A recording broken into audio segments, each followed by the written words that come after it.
Here's how to update firmware using iDRAC 9.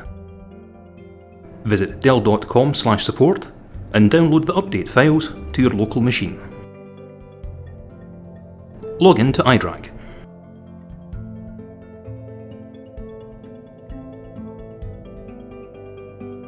Click Maintenance, then System Update.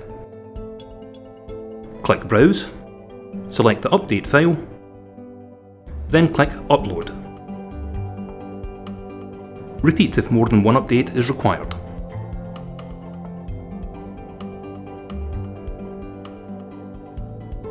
Expand the update details to view the current and available versions. Select the update to install. For updates that don't require a reboot, select Install. For updates that do require a reboot, select Install and Reboot or Install Next Reboot. Open the job queue to monitor the progress of the update.